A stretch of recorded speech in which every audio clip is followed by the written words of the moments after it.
the food prices of food are lowered. Yes, Eugene.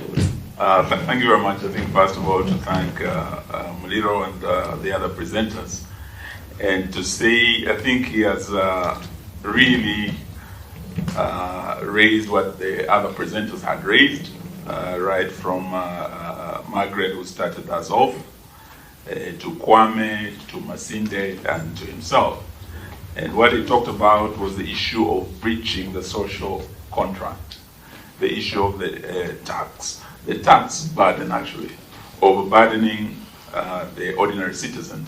I think Margaret said it's only up to a point, then it becomes counterproductive.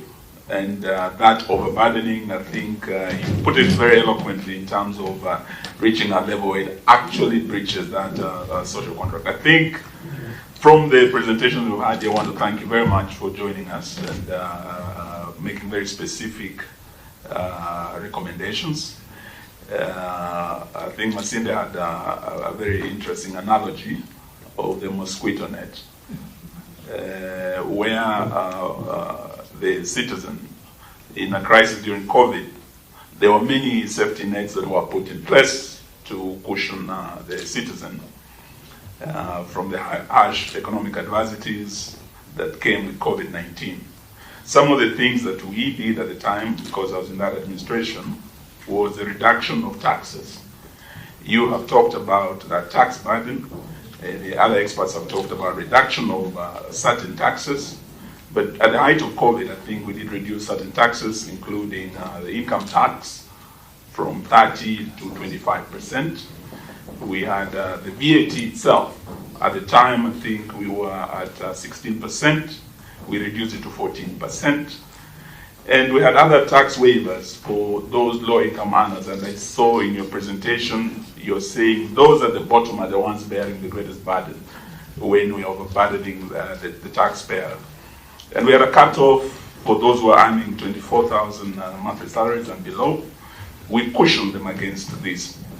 I think other COVID interventions that we have put touch on the education sector, and I think you have recommended more investment in education. We have the infrastructure, building classrooms and desks, and many other interventions across different sectors. So what we would like you to probably, I don't know if you're following your other presenters in terms of the specific areas of reduction. So the issue is not if, it is how we can reduce this burden that is a real serious challenge to the taxpayer. And we don't reach a situation where we have the situation like arose in the Bible of Balaam and the donkey, where the donkey was overburdened to the point of actually talking to Balaam.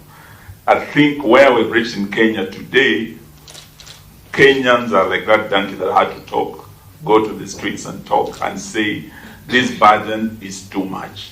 So we are looking at the areas where the burden can be reduced for Kenyans to breathe in terms of short-term and in terms of long-term interventions. So as you conclude, probably we already have what you have presented, but if you have anything more in terms of specific areas of reduction, we'll be very happy to receive your written presentations, in addition to what you have presented, which really agrees with what the others have presented. Thank you.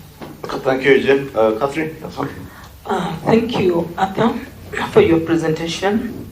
You have actually touched on many issues, especially when you look at the cost of living in terms of food and the poverty level, food poverty levels for the ordinary Kenyans. This is indeed something that touches most of the Kenyans.